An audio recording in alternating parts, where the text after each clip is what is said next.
Welcome to Reeves Rants. Thanks for joining me. I got a good video for you today.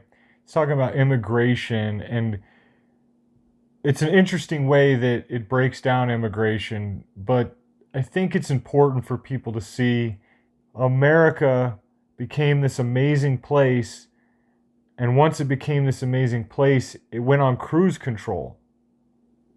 And I think it lost sight of what its major mission should have been, which is to spread freedom and capitalism and free enterprise and all the amazing things that our Constitution and that our country stand for should spread across the world.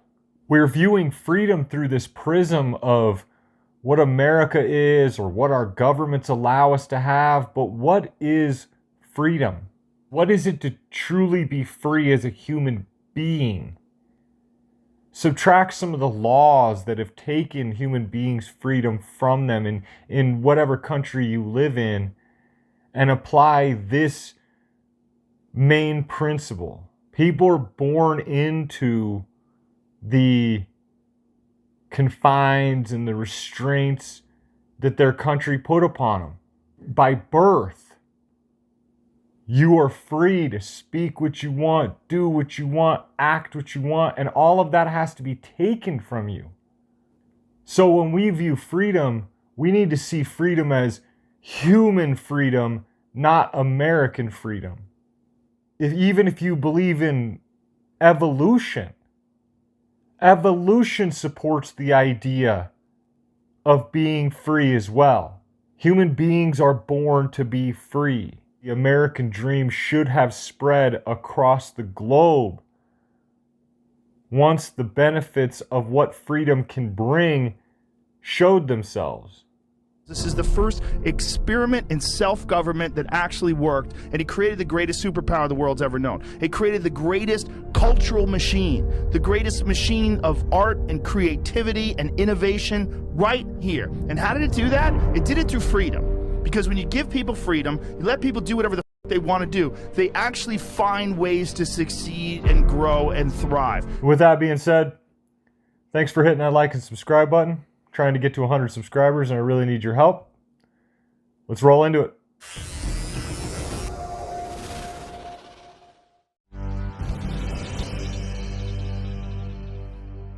Some people say that mass immigration into the United States can help reduce world poverty. This gumball represents the 1 million legal immigrants that the United States has taken every year on average since 1990. In Africa alone, there are 650 million people who make less than $2 a day. 650 million. And in India, another 890 million people, desperately poor. China adds another 480 million people, making less than $2 a day. And unfortunately, the rest of Asia has a heartbreaking 810 million people. And finally, there's 105 million of Latin America's population that are desperately poor. All told, the World Bank says there are 3 billion people in the world.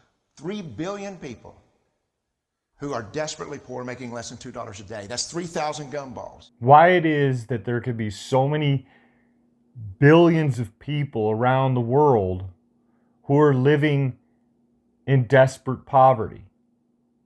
But yet people need to eat, people need to clothe, and people need shelter. And so those three basic necessities should create an economic system. This is my American way of viewing life, is that I see growth only. I always see growth. I don't see where we should just be grateful for what we have in America and just be happy that we're better off. No, we should be growing this idea everywhere in the world. When I see billions of people who need food, clothing, and shelter, I see that that is business that is required. And it is more than likely there. So then the question is, where is the money going? Why is there no economic system? It's as simple as one person growing or or producing something and another person trading what they grow or produce or trade labor. It's not that we're just not abundant enough, that we don't produce enough as human beings, that we don't have enough good ideas, that we can't help all the people of the world. We're not doing it right. And in a lot of cases, the wealthy of our world are manipulating the rest of us to think that they are helping, when really we have less than 10 people, less than 20 people in the world who own 90% of all the wealth. Can you imagine somebody having $32 million and this person has nothing and you can sleep? There's no way that these people should own planes and their people don't have houses, apartments, shacks. Welcome to Chartwell. I mean, why have 52 rooms and you know there's somebody with no room? You say to people and say, well, they earned it. But even if you earned it, you still owe. The game is rigged. They lending money to everybody except us. They don't give a about you. It just don't make sense to me. They don't give a about you. This world is such a gimme, gimme, gimme. More for themselves. Push, push, push. Less for everybody else. But I'll tell you what they don't want. They don't want a population of citizens capable of critical thinking. Not to say that the people who are wealthy don't deserve what they have. A new analysis shows the richest Americans, the top 1%, made nearly 20% of all the available income in America last year. But it seems as though there's something wrong with the economic system if people who can trade their labor can't trade their labor for a good enough wage to survive on. So we need to start really looking at where is the money going when we're looking at poverty. We tend to pull our immigrants out of the better off poor of the world. And Mexico tends to define the type of immigrant that we bring here because the plurality of people come from Mexico. You know, people are more in tune with things that are directly in their face than things that are across oceans. Especially Americans. We have a hard time with things that are directly in our face in our own country, let alone things that are happening even at the southern border. We have a massive media problem with our media not even accepting the fact that there's an actual issue with immigration. We have a third of our population that are so entrenched in the Democrat Party that they refuse to admit that we have these immigration problems. How many people in the world live in countries that have average incomes lower than that of Mexico? And the World Bank tells us that that number is these 3 billion plus another 2.6 billion people. 5.6 billion people in the world who live in countries with average incomes below that of Mexico. That's 5,600 gumballs. And Mexico's our closest neighbor who we feel bad for. But because America's become complacent, instead of realizing that what we have here isn't for us to just keep here and just be, selfish of and just be grateful for, but to promote and push to the rest of the world, but to legitimately promote freedom of speech, free enterprise, capitalism, and all the things that make America great and have made America so wealthy and so prosperous in such a short period of time. So what is it that the elites are telling us? They're telling us that when we take this 1 million immigrants, that we somehow or another are tackling world poverty. And we have to do it regardless of the effect on our unemployed, the working poor, the most vulnerable members of our society, regardless of the effect on our natural resources. We need to start accepting the fact that it's been the way that we've been governed and the way that laws have been implemented in these countries. How much are we being lied to by the global elites, by the wealthy, the real super wealthy, to distract us away from the fact that they have all the money? That unfortunately, really, I'm not saying it should be charitable and they should hand out to everybody, but it makes you wonder how much of the money that the wealthy of our world have has been made off of ripping off other countries, making other countries poor. It's proven that Nestle, the chocolate company, is using slave labor on the Ivory Coast to make chocolate. They are ripping off the African economic system by not paying them a fair wage for their labor. That's happening. That's the global elites. That's the rich of the world. So to the Republicans out there that believe that there's no zero-sum game and that, there's plenty of money out there for everybody to make, you're partially right, but you have to realize that there's also a handful of people out there who've influenced politically the rules, regulations, and laws to keep the money flowing into their pockets and limiting the opportunity for other people to develop to a point of ever being large enough to compete. The competitive nature of a free economic system has been robbed from most of the world by the global elites. Double our immigration to 2 million a year,